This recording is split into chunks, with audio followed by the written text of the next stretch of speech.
Vamos abrir a palavra de Deus na epístola de Paulo aos Filipenses, no capítulo 1. Vamos fazer a leitura do verso 27 ao verso 29. Aliás, ao verso 30. Filipenses, capítulo 1, do verso 27 ao verso 30. Diz assim a palavra de Deus: Vivei acima de tudo por modo digno do Evangelho de Cristo, para que, ou indo ver-vos, ou estando ausente, ouça, no tocante a vós outros, que estáis firmes em um só Espírito, como uma só alma, lutando juntos pela fé evangélica. E que em nada estáis intimidados pelos adversários, pois o que é para eles prova evidente de perdição, é para vós outros de salvação, e isto da parte de Deus, porque vos foi concedida a graça de padecerdes por Cristo, e não somente de crerdes nele. Pois tendes o mesmo combate que vistes em mim, e ainda agora ouvis que é o meu. Então nós temos passado algum tempo, enquanto o Luiz está expondo Efésios, nós estamos expondo Filipenses, e nós falamos para os irmãos que o princípio, o título dessa epístola é uma vida cristã prática. Nós vamos perceber isso muito claramente. Nós dividimos ela em 4 capítulos e sobre um título em cada capítulo. Primeiro capítulo, segundo verso 1:21, nós falamos que Cristo é nossa vida. E o texto é: porquanto para mim o viver é Cristo e o morrer é lucro. Depois, o capítulo 2, nós vamos trabalhar como o título Cristo, nossa mente. Está lá no capítulo 2, verso 5. Tende vós o mesmo pensamento que houve também em Cristo Jesus. O capítulo 3, Cristo é o nosso alvo, o propósito das nossas vidas. Capítulo 3, verso 14. E depois, Cristo é a nossa força, o nosso tudo. Capítulo 4, verso 14. Que está escrito: tudo posso naquele que me fortalece. Né? E os irmãos sabem que o contexto desse texto era bem diferente. Né? Ele fala que ele aprendeu a estar contente em toda e qualquer situação. Tanto estar humilhado como ser honrado. E em todas as coisas ele tinha experiência de fartura, de fome, de abundância, de escassez. E daí ele diz: tudo posso naquele que me fortalece. Essa é uma carta, irmãos, que é uma epístola de um missionário em prisão para agradecer uma oferta enviada pelos filipenses em favor dele, para o sustento dele. E é uma carta que me impressiona sempre que eu leio ela, porque você sabe que este homem está numa prisão romana e ele está alegre, né? É a carta da alegria. É a carta que parece que ele está em 2 lugares, como de fato está ao mesmo tempo. Ele está numa prisão romana, mas nada impede a palavra de Deus de avançar, nada impede do Evangelho de progredir. Por onde o Evangelho passa, ele vai transformando a vida das pessoas, e assim o coração dele se alegra, e tantas vezes ele fala: alegrai-vos no Senhor. Outra vez digo: alegrai-vos, regozijai-vos sempre no Senhor. Essa é uma epístola que nos leva a perceber que a nossa alegria está muito além das circunstâncias, como está lá no capítulo 4, verso 4. Né? A nossa alegria é um mandato de Deus: alegrai-vos, né? Um imperativo. Ela é cristocêntrica, porque é no Senhor, e ela é ultra circunstancial, sempre. Alegrai-vos sempre no Senhor. Outra vez digo: alegrai-vos. Mas isso está sendo ouvido de um homem que está numa cadeia. Amém, irmãos? Está numa prisão. Muito diferente de nós, com as nossas murmurações por nossas coisas pequenas do dia a dia, né? Perdendo de vista o propósito do Senhor, perdendo de vista os arranjos providenciais de Deus, que estão trabalhando a nosso favor, para que nós possamos ser moldados à imagem do Filho de Deus. E nós já trabalhamos 4 mensagens sobre essa epístola.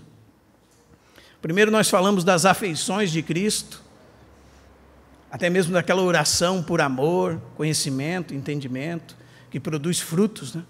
Depois nós falamos das cadeias em Cristo, e de que há duas maneiras de pregar o Evangelho: há motivos egoístas, egocêntricos, e há motivos sinceros, né, de anunciar o Evangelho. Depois nós falamos das provisões do nosso Senhor Jesus, do Espírito de Cristo. Falamos de engrandecer o nosso Cristo na vida e na morte, como nós tratamos da última vez.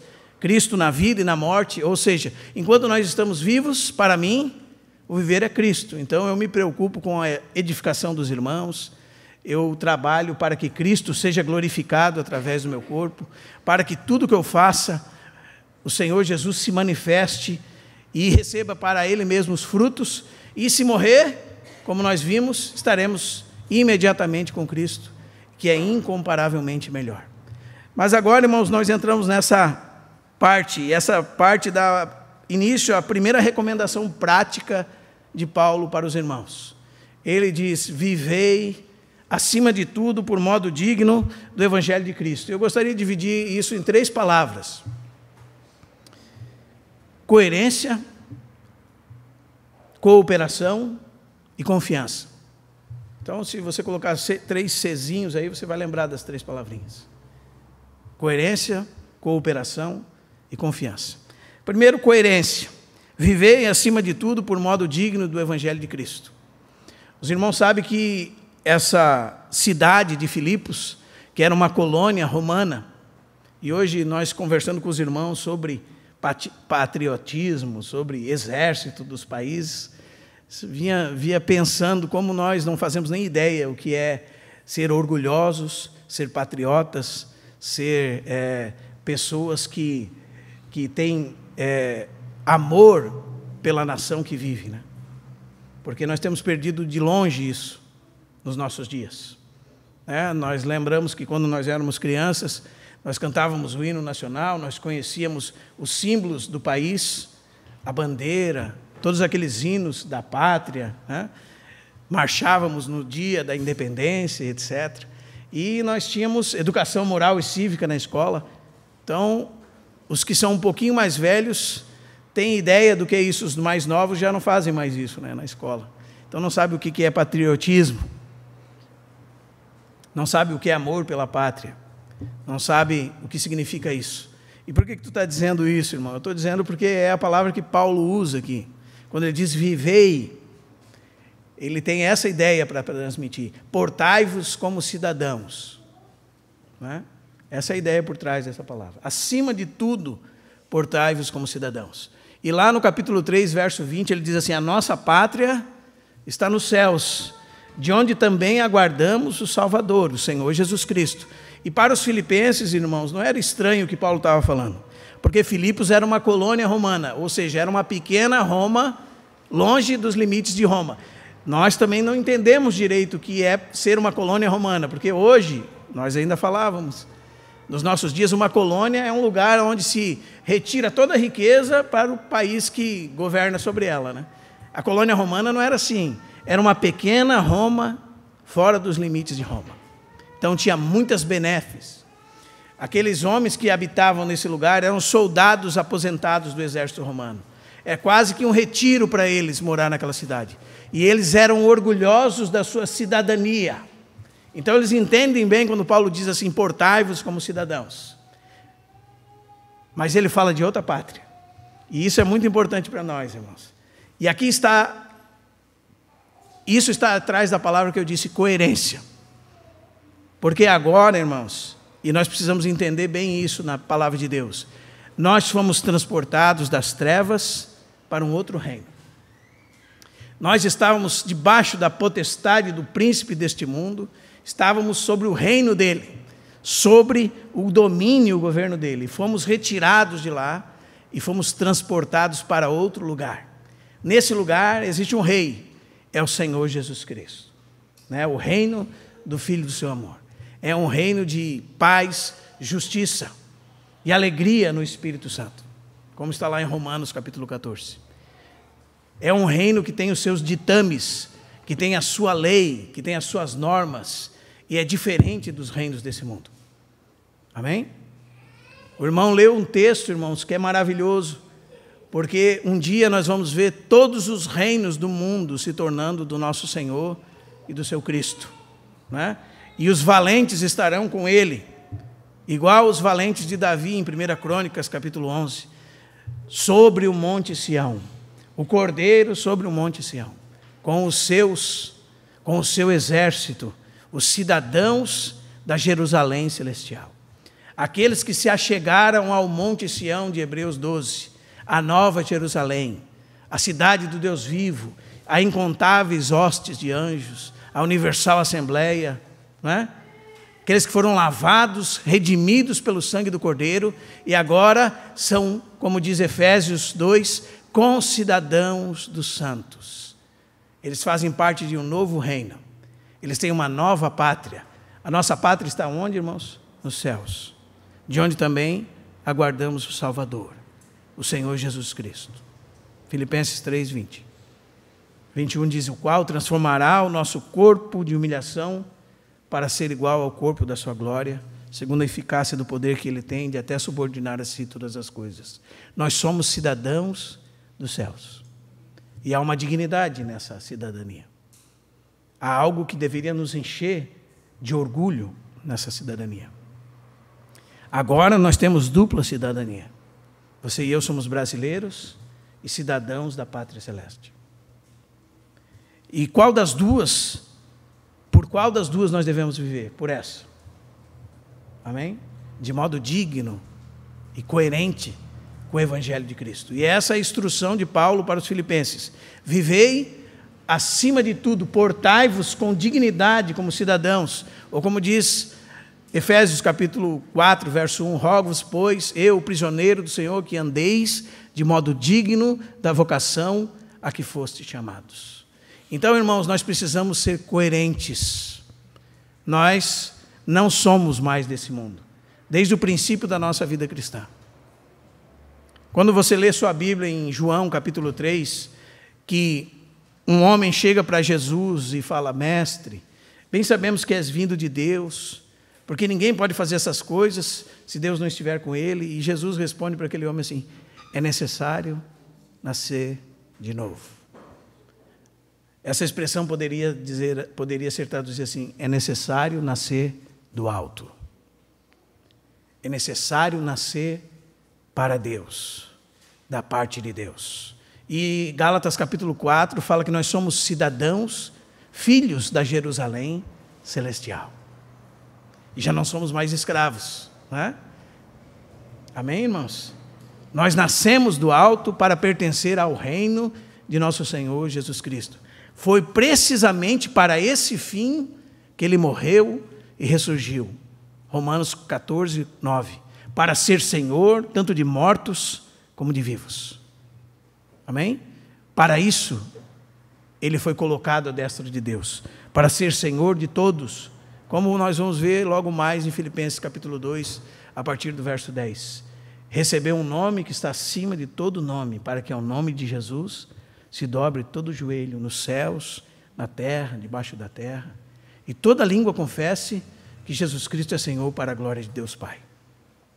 Você nasceu do alto? Você nasceu de Deus? Você tem certeza disso? Você pode fechar os seus olhos e chamar a Deus de Pai? E perceber, pelo testemunho do Espírito Santo, como diz Romanos 8,16, com o seu Espírito, que você é um filho de Deus? Como diz Romanos 8,16, o próprio Espírito testifica com o nosso Espírito que somos filhos de Deus. Se você nasceu de novo, essa recomendação é para você. Se você ouviu a voz de Deus, e se você foi regenerado, essa recomendação é para você. A partir desse momento, você não pode viver a maneira como você pensa que deve viver. A partir desse momento, você não nasceu da vontade da carne, nem da vontade do sangue, nem da vontade de homem nenhum. De Deus você foi gerado. Para Deus você foi gerado. E agora você faz parte do reino celestial. E você está nesse mundo como um representante desse reino celestial. O povo de Deus representa Deus nessa terra. Ele tem um mandato da parte de Deus. E ele deve viver com coerência com respeito a esse mandato. Não pode ser incoerente, irmãos. A nossa vida, irmãos, não pode ser desconectada das nossas palavras. Como Paulo disse em 2 Coríntios capítulo 3, nós somos cartas vivas para um mundo morto, irmãos. Então, muitas vezes, nós percebemos a dissonância que tem entre a vida cristã de muitas pessoas e aquilo que elas falam. E Richard Baxter já dizia, muitos anos atrás, um puritano do século XVII, cuide bem de você mesmo, do que você faz, porque uma atitude pecaminosa sua corta a cabeça de muitos sermões. Isso ele dizia aos pastores, porque lá em Atos 20, 28, a palavra de Deus diz, cuidai de vós. E ele ficava bastante tempo nesse tema. Tenha cuidado de você. Você representa alguma coisa. Então, irmãos, acima de tudo, significa o quê? Que esteja no primeiro lugar na sua vida, que você deve viver como um cidadão da pátria celestial. Amém? Acima de tudo, viva de modo digno. Viva de modo com dignidade. Com respeito ao quê? Com respeito ao Evangelho de Cristo. Amém? Então pode ser que você ouviu uma mensagem equivocada. Pode ser que você ouviu que o Evangelho é um modelo cheio de normas e regras sobre as quais você deve estar obedecendo para, então, você demonstrar o seu cristianismo. E você tem que ser cuidadoso com a epístola aos Filipenses, porque você vai perceber que é muito diferente você obedecer um monte de normas. Nós estamos falando de uma coisa real, uma realidade de vida. É como uma criança que, por ela ter o dom de ver, ela começa a desenvolver a visão. É como uma criança que tem já dentro dela o andar, começa a engatinhar, ficar em pé e sair andando. Ela não está obedecendo nenhum tipo de processo de normas para então andar. A vida está nela, irmãos. E a vida que está nela se desenvolve, a vida que está nela cresce, e é assim que funciona o Cristo vivendo em nós. Então, como é diferente, irmãos? Como é diferente, você pega uma pessoa que não conhece o Senhor, e você diz para ela, faça tudo isso assim, assim, assim. Você não pode fazer isso, você deve fazer aquilo. E ela não consegue, ela não tem a capacidade de corresponder às exigências de Deus, porque ela não tem vida, ela está morta. Ela precisa da operação do Espírito Santo. Quando o Espírito Santo operar no coração dela, quando o Espírito Santo regenerá-la, quando ela acordar para Deus e ela perceber a realidade da sua vida miserável sem Deus, ela vai dizer, Senhor, eu não posso fazer nada sem Ti. Não tem para onde eu correr, Senhor. Me salva, me socorre. Amém? E ela começa a experimentar uma coisa totalmente diferente, irmãos. Por isso, esses pragmatismos evangélicos, que as pessoas falam para um casal assim, se você fizer isso com a sua esposa, vai dar tudo certo. Se você fizer assim com o seu marido, vai dar tudo certo. E nada dá certo. Ou se dá certo é na força do próprio braço por um determinado período de tempo e logo tudo se sai do lugar. Por que isso acontece? Porque não tem vida, porque não tem realidade, porque não tem cristianismo genuíno. Amém? Quando você abre no capítulo 11 de Atos, nos últimos versos, e você vê a igreja de Antioquia, que ela foi ganha por aqueles judeus que haviam sido dispersos de Jerusalém e saíram por vários lugares pregando o Evangelho, e fala que a graça do Senhor estava com eles. E eles eram debochados de todos, porque eles começaram a viver segundo um padrão que ninguém jamais havia visto. E dizia assim, foram os primeiros discípulos chamados cristãos. E a palavra é como pequenos cristos. Como pessoas que manifestavam Cristo através das suas vidas, e por causa dessa manifestação de Cristo, eram pessoas que viviam conforme o reino de Deus, porque o próprio rei estava se manifestando através deles. Então nós lemos que Jesus, irmãos, é esse varão medida de Deus. O que Deus espera de nós? Deus espera de nós essa mesma vida que viveu no seu Filho Jesus. E nós temos capacidade de corresponder a isso de forma nenhuma. Nenhuma. Todas as vezes que você tenta se salvar por alguma coisa que você faça, você não entendeu a natureza da graça de Deus. Todas as vezes que você tenta obedecer a Deus na força do seu próprio braço, buscando agradar a Deus por algum tipo de ditame que te disseram, você está equivocado. A primeira coisa que nós precisamos entender é a nossa total incapacidade no que concerne as coisas de Deus. Foi para isso que Deus enviou seu Filho ao mundo, para nos resgatar dessa autossuficiência que nós criamos, dessa independência que nós criamos, né? O jovem, quando tem 14, 15 anos, ele diz: eu não vejo a hora de pagar minhas contas e morar sozinho, porque daí ninguém manda na minha vida, eu serei independente. Essa é a maior loucura que o diabo pode colocar no coração de um homem, irmãos. A palavra de Deus diz que se Deus tirar o teu sopro de vida, você morre. E é no Senhor Deus que nós vivemos, nos movemos e existimos. E nós dependemos dele para tudo. E quando nós acordamos dessa loucura, porque nos convertemos, então nós vamos dizer assim: Senhor, para onde nós iremos? O que nós vamos fazer, Senhor? Tem alguma coisa, Senhor, que eu possa fazer? Nenhuma, Senhor. Não há bem nenhum em mim. Salva-me, Senhor, de mim mesmo. Senhor, trabalha através da minha vida.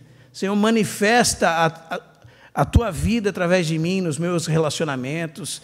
Manifesta, Senhor, a tua vida através de mim no meu trabalho, com os meus filhos, com a minha esposa. Eu lembro de dizer para um irmão assim: os irmãos percebem que num relacionamento, homem e mulher, sempre tem alguém querendo ganhar. Se é uma discussão, alguém vai ganhar, né? Se é uma discussão, a esposa diz: não te disse que eu tinha razão? Não é assim que nós fazemos, irmãos? Sempre nós estamos em guarda, em algum nível de nossos relacionamentos. Nós queremos ter a razão.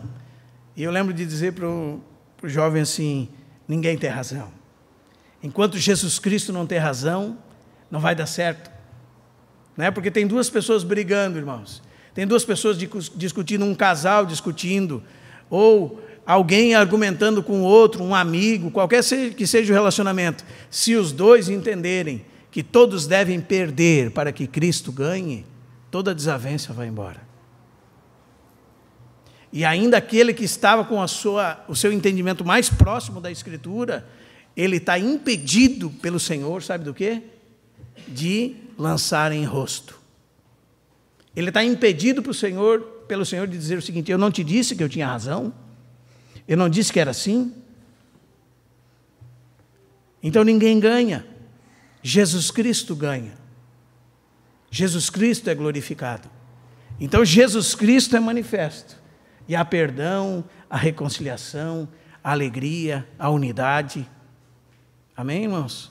Os irmãos percebem, se nós ficamos aqui falando, não faça isso, não faça aquilo, às vezes a lei é, como Romanos 7 demonstra, até contraproducente. Você coloca no título de um filme assim, expressamente proibido. Pronto, esse vai ser o filme mais visto. O fato da proibição estar ali vai instigar o pecado no coração das pessoas a ver aquele filme.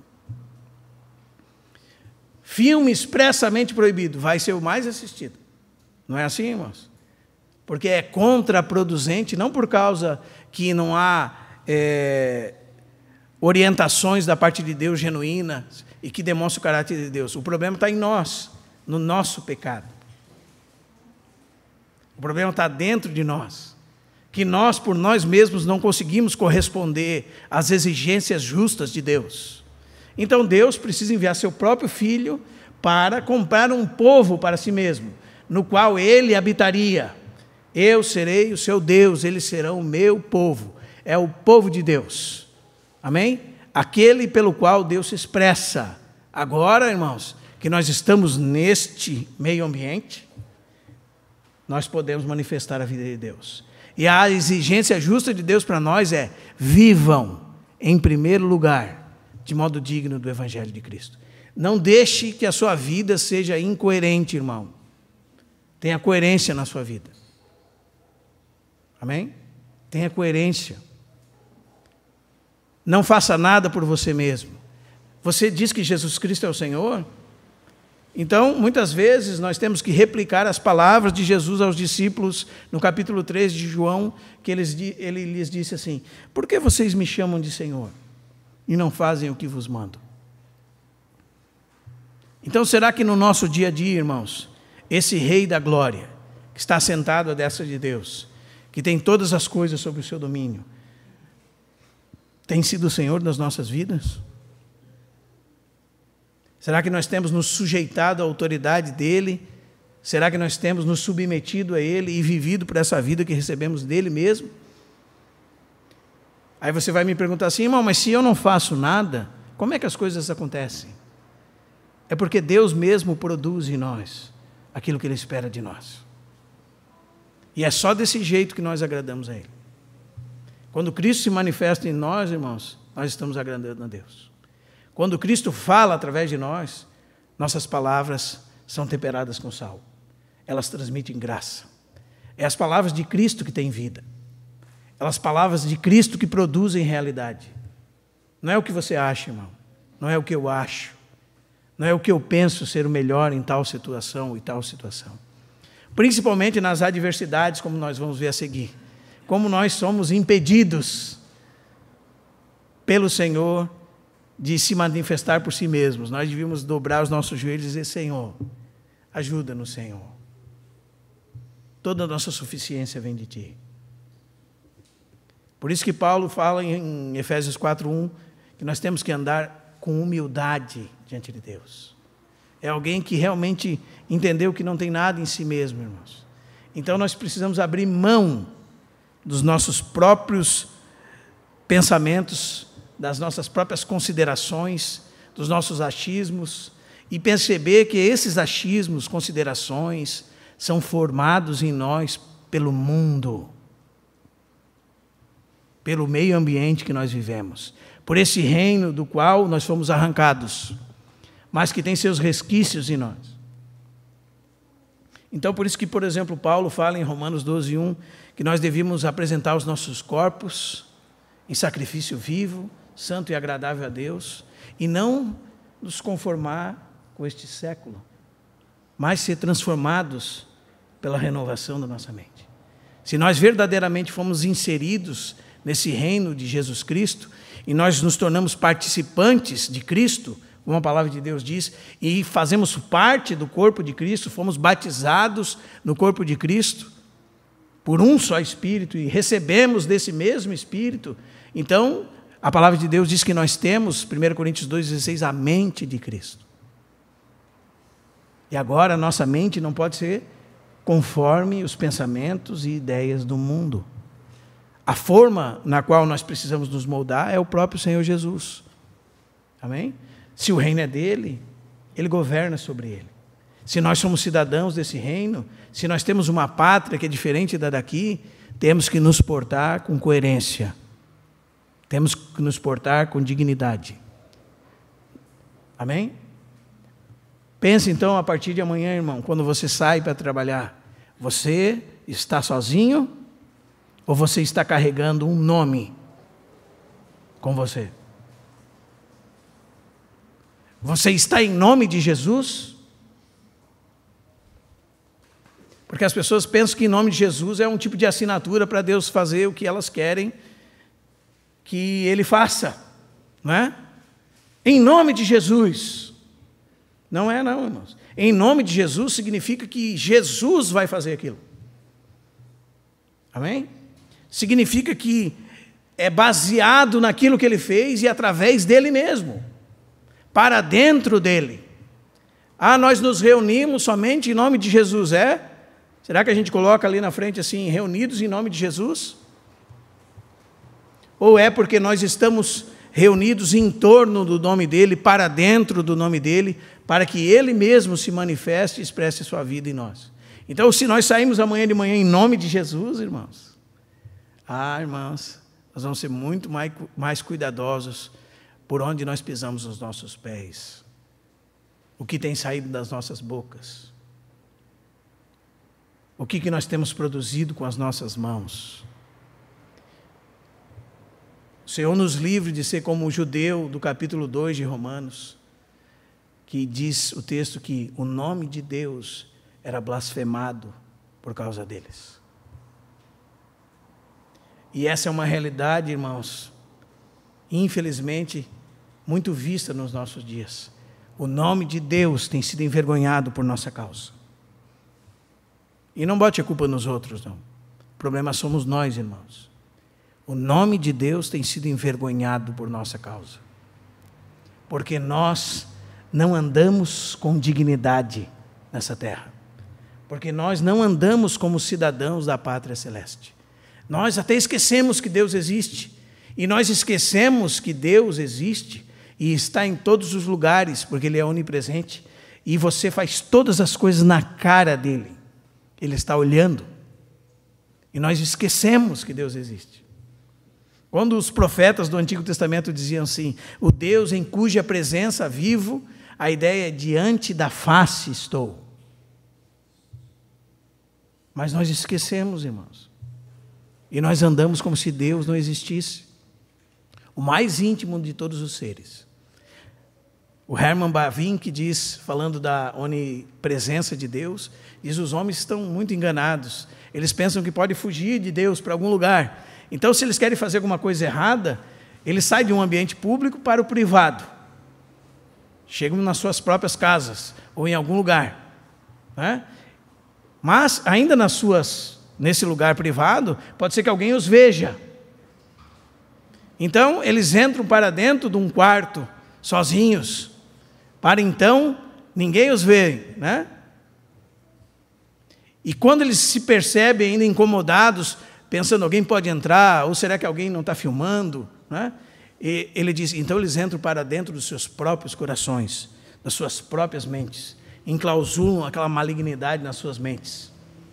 Aí ele diz assim, mas há um ser que é mais íntimo do que todos os seres, que sonda mentes e corações, conhece todas as coisas, de quem nós não podemos fugir. E ele diz, se você quer fugir dele, fuja para os seus braços, ele diz. Porque o único meio de você fugir desse Deus é fugindo para ele. E é assim que nós devemos viver nessa terra, irmãos.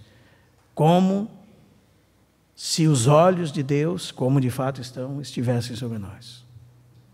Porque é isso que 1 de Pedro 3, a partir do verso 9, diz. Não pagando mal por mal, nem injúria por injúria, antes, bendizendo, diz o texto. Veja, está falando do falar, irmãos. Ele diz, para isto foste chamados, a fim de receber-te bênção por herança. E ele diz, pois quem quer amar a vida e ver dias felizes, refreie a língua do mal e não permita que seus lábios falem dolosamente.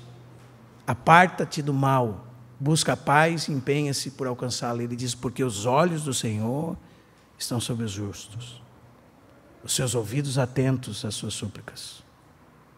Mas o rosto do Senhor é contra os que praticam males. Então veja, irmãos, os dois casos o Senhor está presente. Em um caso para abençoar, e outro caso está em oposição a essa pessoa. Mas Ele está presente. Os irmãos estão entendendo, irmãos? E porque Ele está presente, o que nós estamos falando? Né? Nós somos chamados para abençoar, estamos amaldiçoando. E nós somos tão ignorantes com respeito a essas coisas, irmãos, que às vezes nós saímos, por exemplo, da casa de um irmão, falando mal do irmão, e nossos filhos estão ouvindo a nossa língua maligna.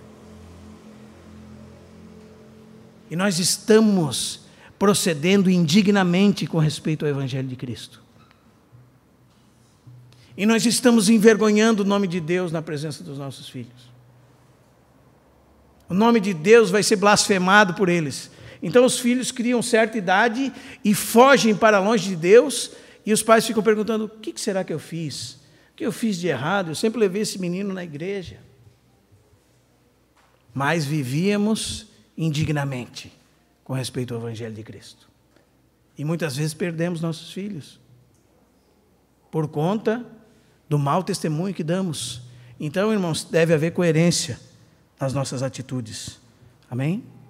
E Paulo fala isso para eles e diz assim para eles, olha, que isso repercuta da parte de vocês para todos os lugares.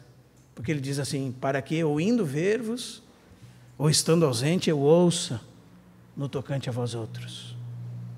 E é a mesma maneira que ele fala aos Tessalonicenses, no capítulo 1, ele diz, de vós repercutiu a palavra do Senhor por toda a Macedônia e a Acaia. É a mesma coisa que ele fala dos Romanos, no capítulo 1, verso 8. Ele fala, porque por todo mundo se ouviu da vossa fé em Jesus Cristo. Irmãos, quando nós vivermos com dignidade, conforme o Evangelho de Cristo, então isso será como é que fala aquele que segura com a mão assim? Um megafone. A nossa vida será uma mensagem. O Evangelho vai ser anunciado através das nossas atitudes. Amém? E o que é o Evangelho? Porque conforme o Evangelho de Cristo, irmãos, o Evangelho é a mensagem do próprio Cristo, sua pessoa, sua obra. Essa é a boa notícia. Deus enviou seu Filho ao mundo. Amém? Ele veio para salvar e resgatar aquilo que havia se perdido. Ele morreu pelos nossos pecados. Ele ressuscitou para a nossa salvação. 3 dias depois, ele ressuscitou, ele saiu daquele túmulo vivo e vive pelos séculos dos séculos. E deu o seu Espírito a nós, deu sua vida para que por ela nós possamos viver. Amém? E nós devemos viver com dignidade, porque nós não estamos, irmãos, sem governo. Os irmãos entendem? Se você faz parte de um reino, esse reino tem governo. Esse reino tem autoridade. Nesse mundo que nós vivemos hoje, não há nenhum princípio de autoridade. Há uma anarquia estabelecida. O reino dos céus tem autoridade, irmãos. O reino de Deus tem assentado sobre o mais alto e sublime trono o próprio Deus. Amém? Ele exaltou seu nome e sua palavra acima de todas as coisas. E ele governa sobre todas as coisas. E nós estamos vivendo como se não houvesse autoridade? E por que Paulo fala em Romanos 13 que toda autoridade é constituída por Deus? Porque se as autoridades realmente percebessem isso, irmãos, elas viveriam em sujeição a Jesus Cristo. Jesus Cristo é o governador supremo de todo o universo. Então, se você for um bom marido e quiser ter bom governo sobre a sua casa, somente sendo sujeito a Jesus Cristo.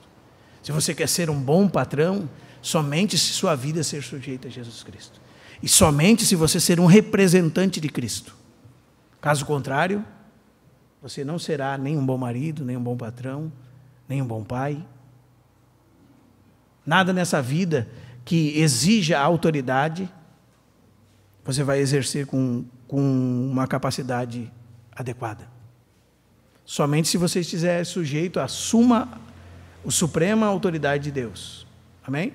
Então a nossa autoridade como pais, como presbíteros, como senhores nesse mundo, como se você tiver alguma posição de autoridade nesse mundo, a nossa autoridade chama-se autoridade delegada. Ou seja, foi nos dada por outro para representá-lo.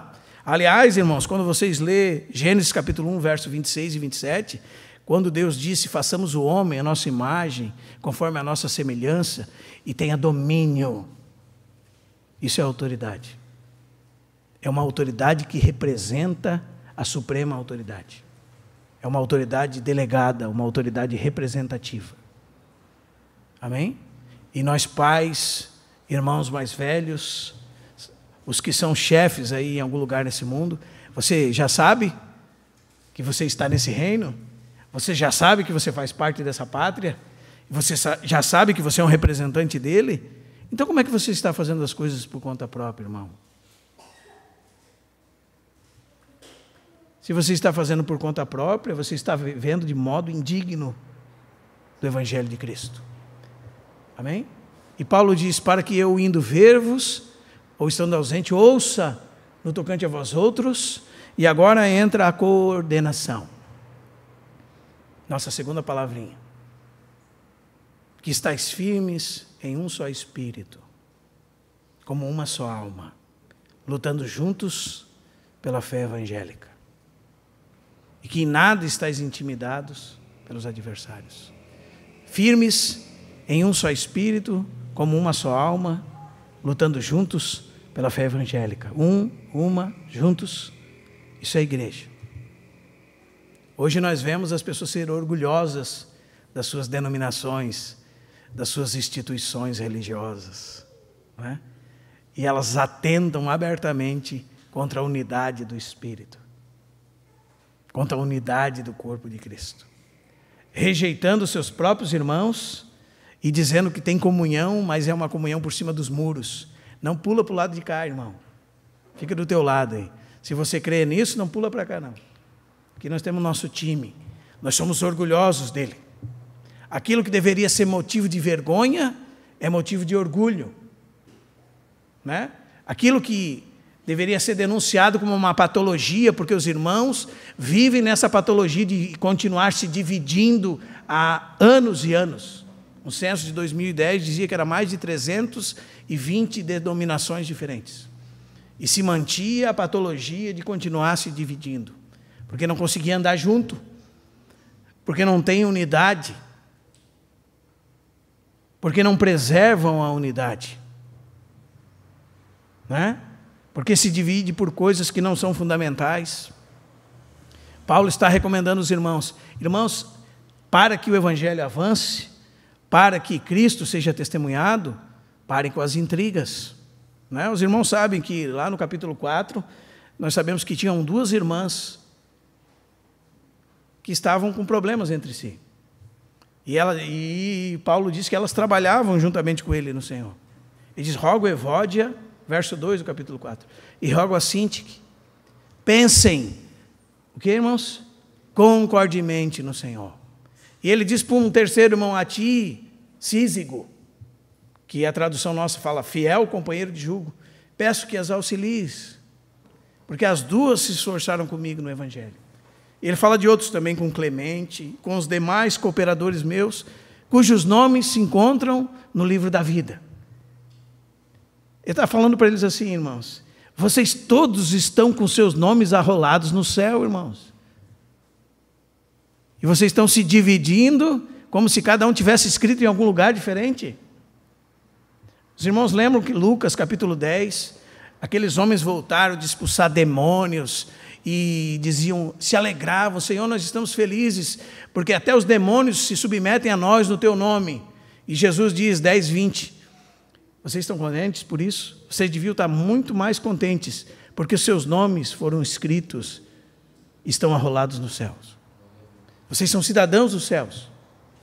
Vocês estão escritos no mesmo livro nos céus.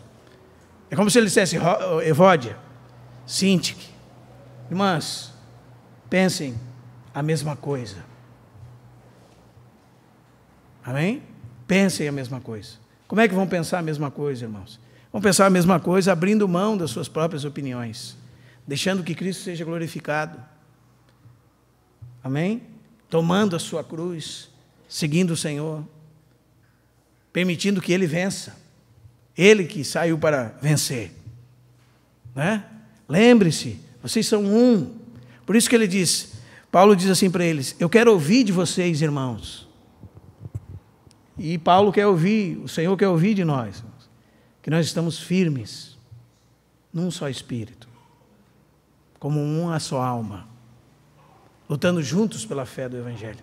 Aquele hino quenótico, do capítulo 2, verso 5 em diante, quando fala que nós temos que ter o mesmo sentimento que houve também em Cristo Jesus, pois Ele, subsistindo em forma de Deus, aquilo é um hino antigo, primitivo, não julgou como usurpação o ser igual a Deus, diz que o texto, antes, a si mesmo, se esvaziou.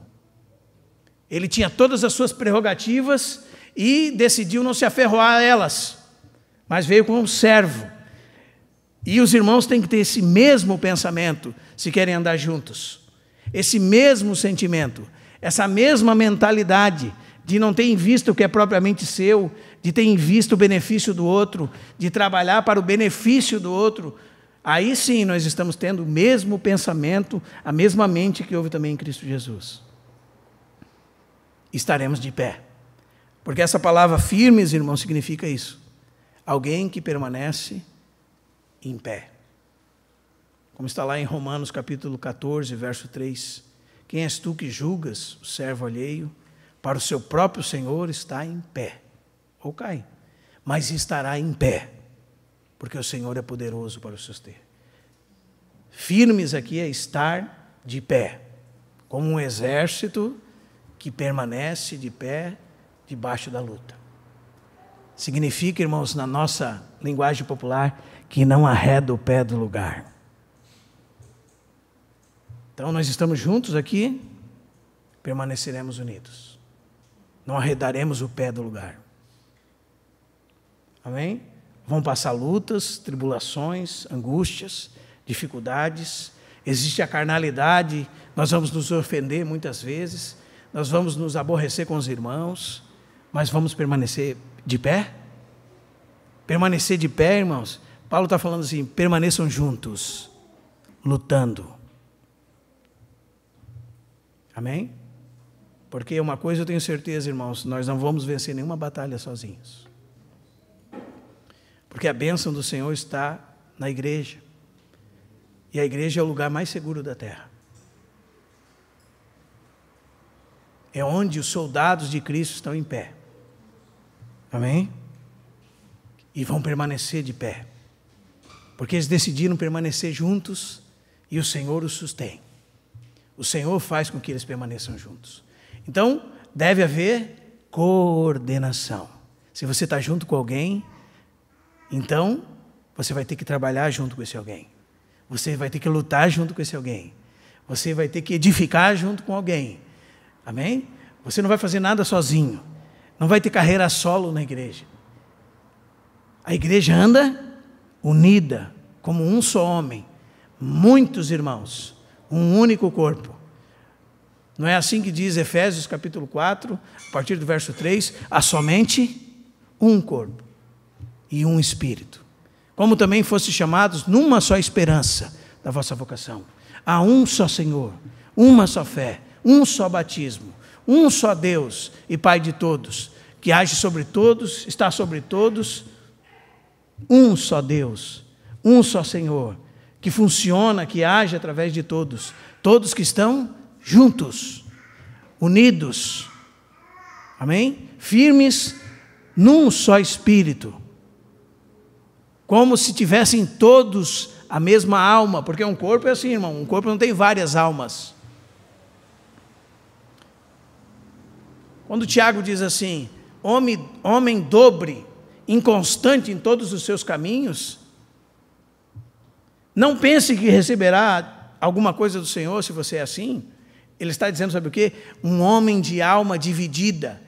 Literalmente a palavra diz de duas almas.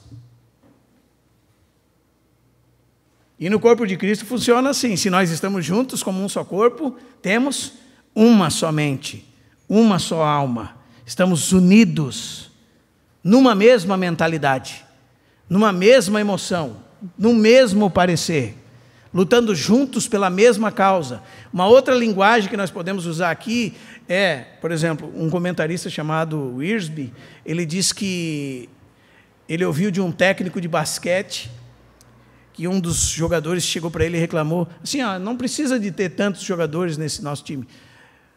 A única estrela que brilha é o fulano, porque o fulano jogava na frente, então fazia mais cestas.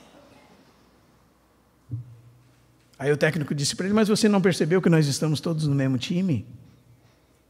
E que nós precisamos uns dos outros? E que se ficasse só o fulano, não teria cesta, não teria quem montasse, não teria quem organizasse o ataque, não teria quem estabelecesse estratégia. Nós não estamos sozinhos, nós estamos jogando juntos, né? Mas, infelizmente, os evangélicos de hoje não estão jogando juntos. Eles marcham juntos, no mesmo lugar, cada um com a camisa do seu time, né? Eu sou quadrangular. Estão cantando, boca fora, estão cantando. Para sempre seremos um. Mas um está com a camisa da quadrangular, outro com a camisa da batista, outro com a camisa da metodista, outro com a camisa da presbiteriana, e cantando, nós somos um. Não são um, irmãos. Não são um. E não percebe nem a incoerência de uma atitude como essa. Os irmãos estão entendendo, irmãos? Porque estão divididos, e por isso o nome de Deus é envergonhado. Porque a oração do nosso Senhor em João capítulo 17 foi: Pai, que eles sejam um, como tu, ó Pai, em mim e eu em ti somos um, para que o mundo creia que tu me enviaste. Então, irmãos, é muito importante essa recomendação de Paulo. Deve haver coordenação. Deve haver coordenação. Nós vamos ser edificados juntos, irmãos. Nós vamos ganhar almas juntos. Então, Deus levanta um irmão que tem uma habilidade maior. Ganha muitas almas. E você diz assim, você começa a ter inveja do ministério do irmão. Ministério, entre aspas. Porque você não entendeu que o trabalho é da igreja. Para benefício da igreja. E às vezes os próprios irmãos que têm essas dádivas da parte de Deus, não entenderam que o benefício do trabalho deles é a igreja. Então ele monta a denominação dos evangelistas, né? E já bota o nome lá, os evangelistas da última hora, né? Às vezes ele tem uma capacidade genuína dada por Deus, mas ele não entendeu que está envergonhando o nome de Deus. Está vivendo de modo indigno do evangelho. Porque Cristo juntou 12 pessoas, irmãos, totalmente diferentes umas das outras. Totalmente improváveis. E colocou as 12 juntas. E fez elas andar juntas 3 anos e meio. Totalmente diferentes umas das outras. Simão o Zelote, por exemplo, um sicário, conhecido como os homens da adaga. Eram homens que entravam dentro de uma multidão e eles cercavam alguém, matavam a facadas e iam embora. Ninguém sabia quem matou. Revolucionário. Né? E do outro lado estava Mateus, o pior traidor para Simão. Aquele que pagava impostos antecipados ao Império Romano para depois cobrar dos seus próprios irmãos judeus. Jesus coloca num lado Simão o Zelote, no outro Mateus. E agora eles são irmãos. E Jesus é a cana do meio, né? Aquele que quebrou toda a parede de inimizade. Coloca os dois juntos, os dois têm que abrir mão das suas diferenças e caminhar juntos em Cristo Jesus. E são companheiros do Evangelho. Sabe o que eles estão fazendo, irmãos? Eles estão firmes em um só Espírito. Eles estão como uma só alma. E eles estão batalhando juntos pela batalha da fé. Talvez você não sabia que você está numa batalha. Talvez, ou nós muitas vezes nos esquecemos dessa batalha. Mas uma coisa é certa, irmãos, nós não vamos permanecer de pé sozinhos. Nós não vamos permanecer de pé isolados. Nós vamos permanecer firmes se nós estivermos lutando juntos. Então você não é um exército de um homem só. E Deus não está a teu dispor para cumprir a tua vontade. Os propósitos de Deus são para a glória de Cristo e a glória da igreja. Isso foi pré-estabelecido por Deus desde antes da fundação do mundo. Cabe a você entrar neste propósito. Deus não está aí para fazer a tua vontade, irmão. Não está aí para fazer a tua vontade, irmão. Deus está aí para fazer a vontade dele, que é boa, perfeita e agradável. E quando nós nos apresentamos a ele, nós somos incluídos e somos tornados participantes dessa vontade perfeita, boa e agradável. A vontade de Deus. Os irmãos estão entendendo, irmãos? E nós agora estamos nessa equipe, juntos, lutando juntos, como um só homem. Então, se oramos, oramos unânimes, pedindo que a vontade de Deus seja feita, pedindo que o reino de Deus se estabeleça.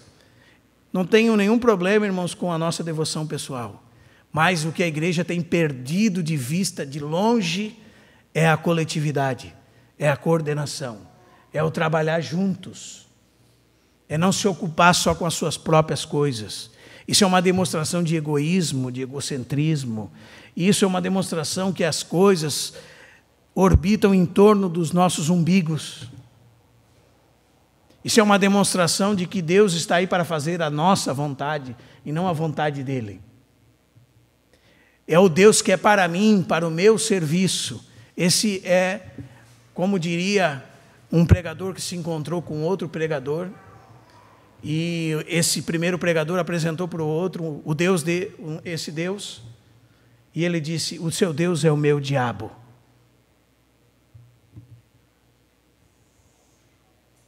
Aquilo que é Deus para você,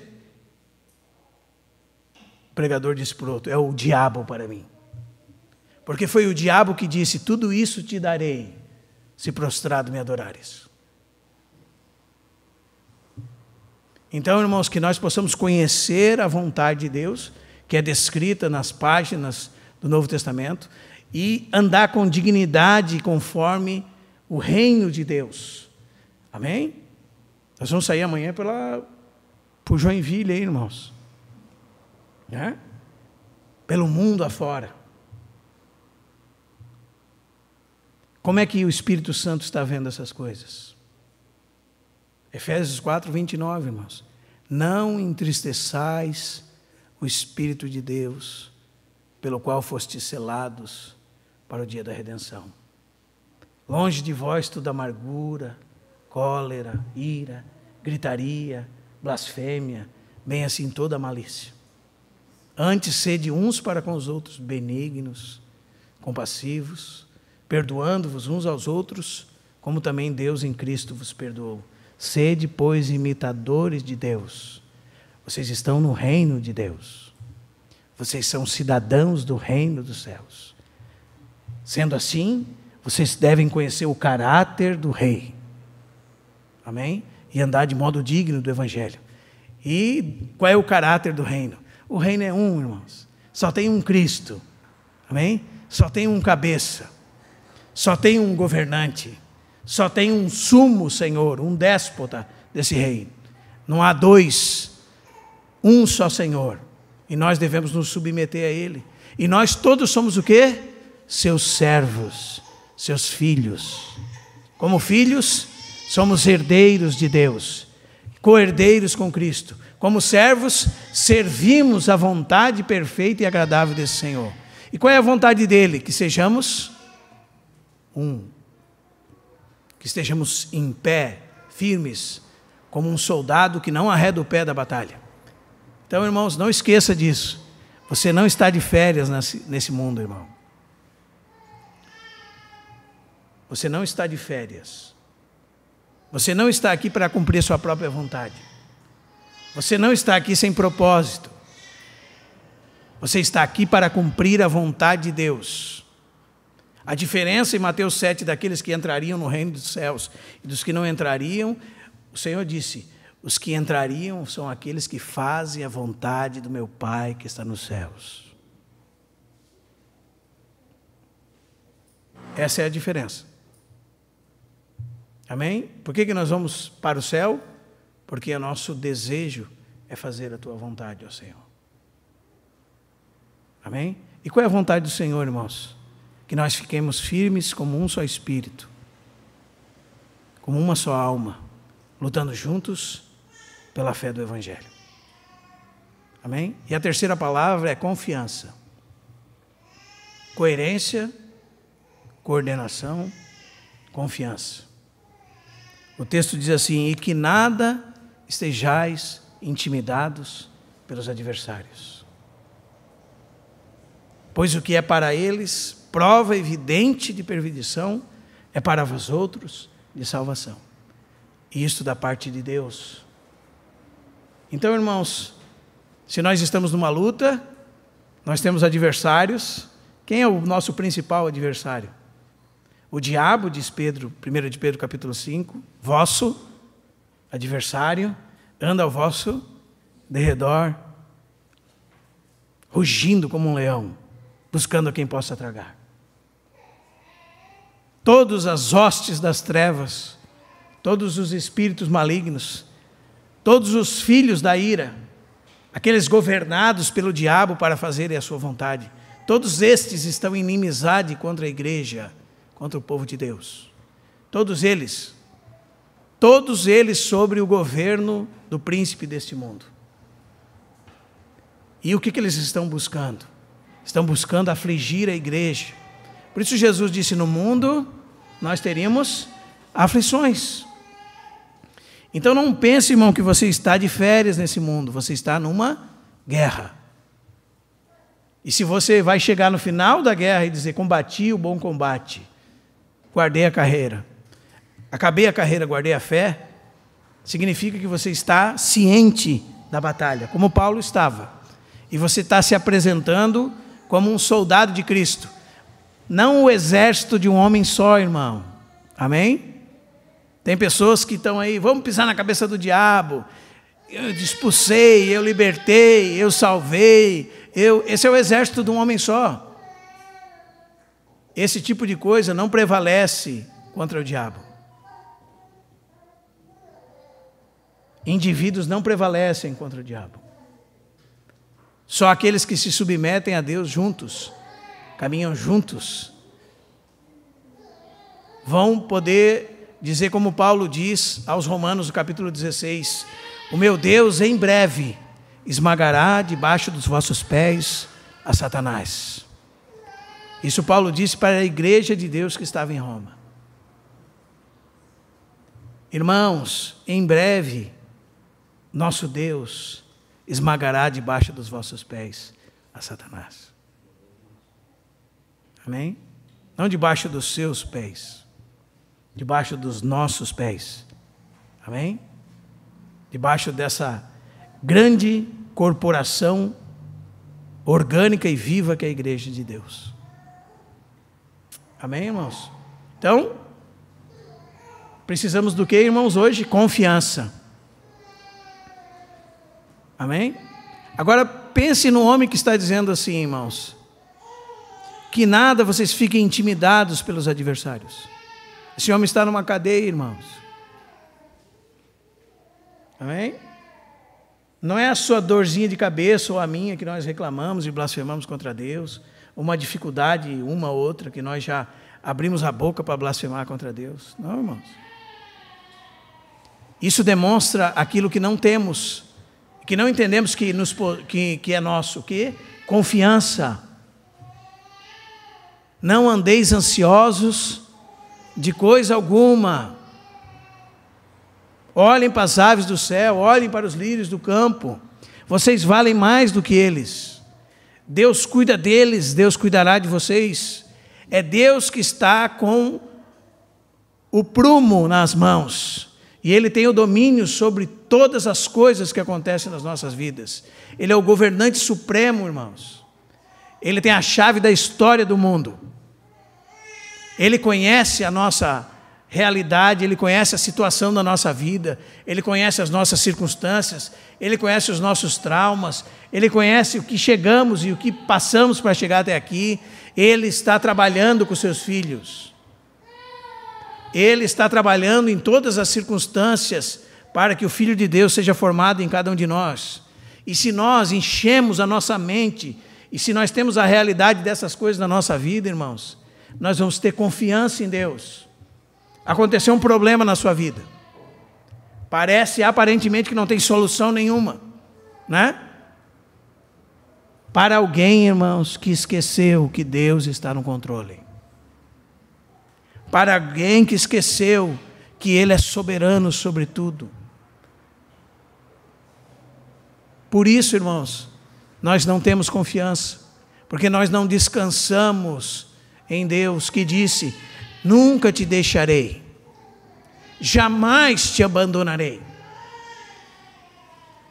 Hebreus capítulo 13. Eis que estou convosco todos os dias até a consumação dos séculos. Eu não vos deixarei órfãos, voltarei para vós. Eu enviarei o meu Espírito Santo para que esteja todos os dias convosco. O Consolador, o Espírito da verdade que o mundo não o conhece. Vós o conheceis porque está convosco e estará em vós. Eu deixo-vos a minha paz vos dou. Não vou-la dou como o mundo a dá. Não se turbe o vosso coração, nem se atemorize. É isso que o Senhor está dizendo para nós, irmãos. Não é assim? Nada estáis intimidados pelos adversários. Porque aquele que está conosco é maior do que aquele que está no mundo. Amém? Os irmãos podem lembrar da palavra de Deus em 1 de João, capítulo 5.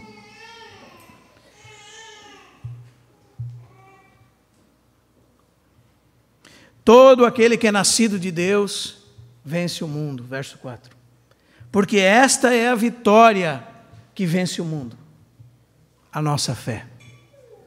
Quem é o que vence o mundo, senão aquele que crê ser Jesus, o Filho de Deus? Esse é o que vence o mundo. E a nossa vitória contra o mundo é a nossa fé. E você tem que entender bem o que significa isso. A nossa união com Cristo. Ele venceu, nós vencemos com Ele. Ele é o vencedor. Por isso que nós somos mais do que vencedores por meio daquele que nos amou. E Paulo tem que dizer, porque eu estou bem certo de que nem a morte, nem a vida, nem os anjos, nem os principados, nem as coisas do presente, nem do porvir, nem os poderes, nem a altura, nem a profundidade, nem qualquer outra criatura poderá separar-nos do amor de Deus que está em Cristo Jesus. Eu estou bem certo. Nada poderá me separar do amor de Deus. Nada poderá me apartar dele. Nada. Porque ele permanece fiel. Porque não pode negar-se a si mesmo. Então, os irmãos de Filipos e nós, irmãos, em nada precisamos estar atemorizados pelos adversários. Porque quando um adversário vê um irmão sofrendo, ele diz, isso é uma prova evidente da sua perdição. Né? Porque o Evangelho da Prosperidade, por exemplo, diz que se você sofrer alguma coisa é porque você não é um filho de Deus. Porque o Filho de Deus não nasceu para sofrer, porque Deus te dará vitória, né? Que não haverá nenhuma dificuldade na sua vida. Nós vamos encher esse lugar pregando isso, se quisermos. Mas nós não podemos pregar mentiras. No começo nós acabamos de dizer o quê? Que Paulo aprendeu a ter fome, escassez, dificuldade, e tudo podia passar por meio daquele que o fortalecia. E Jesus diz em João 16:33, no mundo tereis aflições, mas tende bom ânimo, eu venci o mundo. Né? E os irmãos vão ter aflições nesse mundo. Amém? Mas unidos a Cristo, tudo podemos passar. Pela graça de Cristo, tudo podemos passar. Amém, irmãos? Isso é confiança. Confiança não só para crer, irmão. Confiança para padecer. É isso que está no verso 29 e 30. Porque vos foi concedida a graça de padecerdes por Cristo, e não somente de crerdes nele. Ô irmão, se alguém me dissesse que uma dádiva seria uma doença, eu não ia ficar muito contente, não. Você ia ficar contente? Ó, pega aqui o teu presente de Natal, um câncer. Pega aqui, Jaime, um presente de Natal, um pé quebrado. Né? Pega aqui o presente de Natal, vai ficar 5 anos preso porque tu andou falando do Evangelho lá em tal lugar. Pega aqui o teu presente de Natal. Né? Porque graça é isso, irmão. Um presente, um favor. Você ia gostar de receber um presente, chama-se hoje presente de quê? Presente de grego, né? Quando a pessoa te dá aquela coisa assim que, nossa. Os irmãos que dão perfume vazio para os outros no aniversário.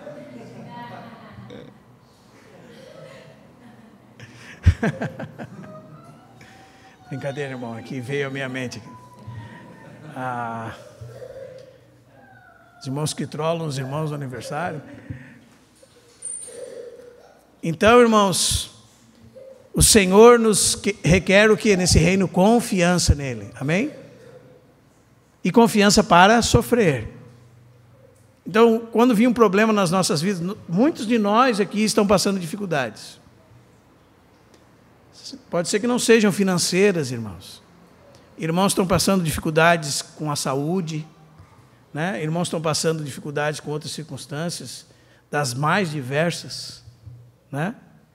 São coisas em menor grau ainda do que nós estamos falando aqui. Porque esses sofrimentos eram pela causa do Evangelho. Né? As nossas dificuldades não. Muitas vezes as nossas dificuldades são das coisas que nós plantamos. São o opróbrio da nossa velha vida. Né? Eu lembro-me de um irmão que trabalhou comigo como pedreiro, e ele disse que já tinha deixado a vida de furto, ele roubava bancos, e tinha se arrependido, crido no Senhor, e estava trabalhando numa obra, e chegou a polícia, e pegou ele com a roupa da obra, tudo, e direto para a penitenciária. Direto para a penitenciária. Cumpri alguns anos. Né? E ele já era um irmão. Ele não poderia dizer que aqueles sofrimentos foram pela causa de Cristo, irmãos. Não. Era o opróbrio daquilo que ele tinha plantado. E ele, crente no Senhor Jesus, ele disse amém, irmão. Né? Então, se eu tenho que ir para lá e pagar aquilo que eu devo para a justiça nessa terra, eu vou. Né? Agora você pense em alguém que tivesse recebido o Evangelho como nós recebemos hoje, muitas vezes, e acontecesse isso. A primeira coisa que você ia ouvir é assim, ó, é o diabo, irmão. O diabo está se levantando. Olha, o diabo se levantou com o irmão, lá o irmão foi preso. Coisa do Satanás. Né? Tem pessoas que têm atitudes erradas contra as leis, contra as normas, são presas e diz que é o diabo, irmãos. Essas pessoas precisam ler 1 de Pedro, capítulo 2, capítulo 3, capítulo 4. Diz, se vocês sofrem porque procedem mal, vocês sofrem merecidamente, Pedro diz. Mas se vocês sofrem praticando a vontade de Deus, encaminhem as vossas almas a Deus. Né? Porque vocês estão sofrendo praticando aquilo que é bom. Né? Então vamos elevar o nível desses sofrimentos, irmãos. Esses sofrimentos são pela causa do Evangelho. Amém? Muitos de nós aqui estamos sofrendo num nível abaixo para um outro propósito. Qual é? Para que Cristo seja formado em nós. Amém, irmãos? Eu creio que muitas coisas que têm acontecido na minha vida é para que Cristo seja formado na minha vida. E você acredita nisso? Ou você pensa que você está na mão do diabo, irmão? Preste atenção no que nós falamos para você e para mim até agora, irmão. Quem te resgatou? Pense comigo, irmão. Quem salvou a tua alma? Quem salvou a tua alma, Humberto? Jesus Cristo. Quem é Jesus Cristo? Está alguém páreo para ele, irmão? Tem alguém páreo para ele? Alguém é maior do que ele? Na mão de quem nós estamos como filhos de Deus? Será que o diabo pode, sem a autorização de Deus, relar a mão em você, irmão? Responda para mim, irmão. O diabo pode relar a mão em você sem a autorização do Senhor, irmão? Veja como nós estamos vivendo dias escuros, dias que as pessoas, sendo filhos de Deus, estão atribuindo o trabalhar de Deus nas suas vidas ao diabo.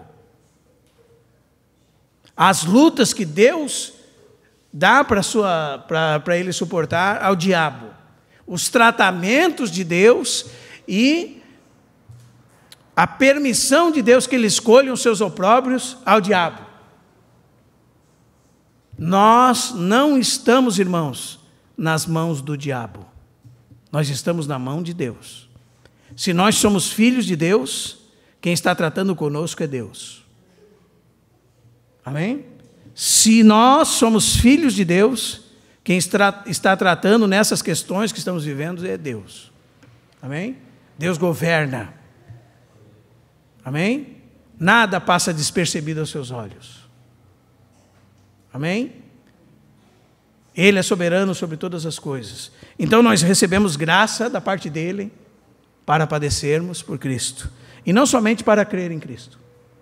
Porque para muitas pessoas, irmãos, a vida cristã se resume a Deus tirou minha alma do inferno, que bom. Irmãos, a palavra de Deus é muito mais do que isso. Esse é o começo. Essa é a porta de entrada. Amém? Essa é a porta de entrada. Aqui começou a caminhada, irmão Edson. O Senhor perdoa os teus pecados. Agora, Ele vai trabalhar em você. E todas as coisas vão cooperar para o seu bem. Mas não é aquilo que você pensa que é bom.